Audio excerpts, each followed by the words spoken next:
Olá pessoal, tudo bem? Mais uma vez aqui no canal com um tema relativamente polêmico. A gente vai falar sobre o creonte.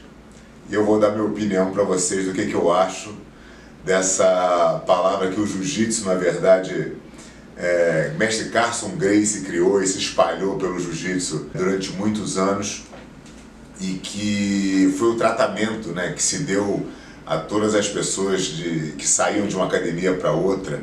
Elas eram simplesmente rotuladas e o mercado de jiu-jitsu não as aceitava muito bem. Eu vivi o nascimento dessa cultura com o Carson, né? E ele falando dos creontes, creonte não tinha vez, creonte não podia isso, creonte não podia porque era um traidor. E naquela época era de fato, as academias eram voltadas para a competição, academias pequenas, e existia realmente um pertencimento muito grande. Era muito estranho você sair da academia que você fazia parte e mudar para outra. Mesmo que você mudasse de endereço, que você mudasse do lugar onde você morava, ficasse muito contramão para você ir na sua academia, nem assim era aceito que você fosse para outro lugar. As pessoas preferiam que o aluno parasse de treinar jiu-jitsu do que mudasse de academia. E eu acho que essa cultura foi nociva para o jiu-jitsu no final. Tem a coisa de você ter, obviamente, um pertencimento ao seu time, isso é muito legal, né? Eu sou aluno do Jacaré desde sempre e tenho muito orgulho disso, e tenho muito orgulho dos meus alunos que permaneceram comigo durante todo o tempo. E também já fui vítima de alunos que saíram e não entendia que eles saíram e também achava que eles eram creontes. E eu estou aqui para falar para vocês que eu mudei. Eu não acho mais dessa maneira.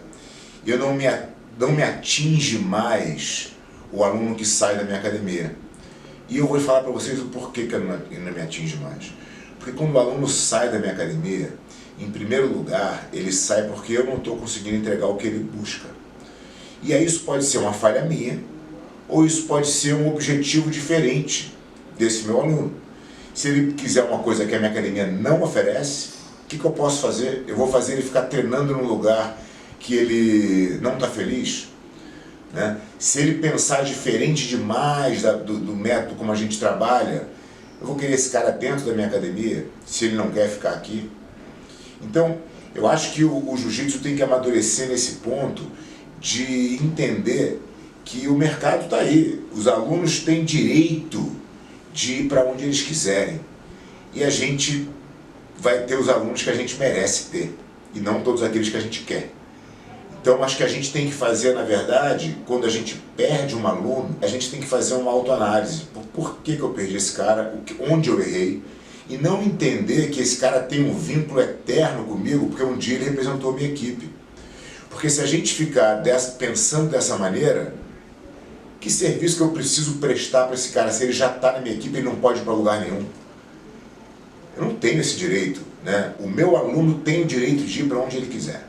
E eu tenho a obrigação de tentar fazer ele ficar aqui prestando o melhor serviço. É claro que a gente vai ter aqueles alunos que têm um vínculo muito maior com a gente, os alunos que fazem parte da equipe de competição. E aí quando você perde uma peça dessa é um pouco mais dolorido. Mas se você tem esse entendimento de que é assim que ele é simplesmente mais um aluno, você vai minimizar a sua dor. Outra coisa que vai minimizar muito a sua dor é se você souber que esse seu aluno nunca foi bolsista na sua academia. Que essa é uma outra relação muito nociva e que faz com que o seu aluno te deva alguma coisa. Então, quando você permite, e aí de novo, não é a culpa do aluno, foi você que permitiu que ele treinasse na sua academia de graça. Ele não te jurou fidelidade eterna quando você aceitou ele para treinar na sua academia. E eu sei que a sua intenção foi a melhor possível, você quis ajudá-lo, porque ele não tinha condição, você quis ajudá-lo. Mas chega um ponto da vida dele que ele acha que a sua academia não atende mais às expectativas que ele tem dentro do esporte, de repente. Ou que ele se mudou e a academia ficou fora de mão para ele. E ele não quer parar de fazer jiu-jitsu, e nós não queremos que ele pare. comunidade do jiu-jitsu quer que mais pessoas pratiquem. Ela não quer tirar as pessoas da atividade. Então, quando você cria essa relação no início, você se sente credor da fidelidade daquele aluno. E aí, quando ele sai, você quer apontar o dedo e falar que ele é creonte. Porque você sente que ele te devia aquela lealdade, porque você, quando ele precisou, estendeu a mão. Então tem duas coisas que eu queria te dizer. A primeira é que a gente não deve fazer qualquer ato de ajuda pensando em qualquer tipo de retorno. Você não faz uma ação para ajudar um garoto que não pode pagar a sua academia e você não bota ele para dentro da sua escola já colocando esse débito de gratidão nas costas dele. Porque aí não é verdadeiro a sua ajuda. Né? Eu acho que se você quer de fato ajudar, ajude. Não tem nenhum problema. Mas entenda que você não é dono desse aluno pelo simples fato de você ter ajudado ele um dia. E se por um acaso ele sair da sua academia, apontar o dedo para ele e rotulá-lo de creonte, também não é uma medida muito legal de fazer. Eu tenho uma coisa na minha maneira de conduzir a minha vida, que é assim, se eu não tenho uma coisa boa para falar de alguém, eu tento não falar nada. Então, tem pessoas que eu não falo nada, porque eu não tenho coisas boas para falar. Mas se eu apontar o dedo para falar mal dessa pessoa, que benefício que isso me traz? Isso não me traz benefício nenhum. Então, se meu aluno quer sair da minha academia, o dedo não vai ser apontado para ele, eu não vou falar mal dele. Foi uma escolha dele que ele fez no mercado, com tantas academias boas que tem por aí. E eu vou tentar, na verdade, entender o meu erro para que isso não aconteça de novo. Então, essa é a forma que eu entendo o creonte no jiu-jitsu. Eu não acho mais que ele é um creonte, eu acho que ele é um cliente e que tem todo o direito de procurar o melhor para ele. Se não for na minha academia, que seja em outra, mas que ele continue praticando o jiu-jitsu. Que a gente não perca esse aluno pelo simples fato dele ficar tão constrangido com essa política do creonte que ele pare de treinar. E às vezes ele nem quer sair da academia, foi uma obrigação, ele teve que sair pelo trabalho, foi transferido. Ele precisa mudar de academia, você precisa incentivar isso, que ele vá treinar em outro lugar, se for o caso. Mas que ele continue treinando. Recebi um comentário outro dia, no outro vídeo do Corredor Polonês, de um cara falando pra mim que eu estava falando isso porque isso é politicamente correto.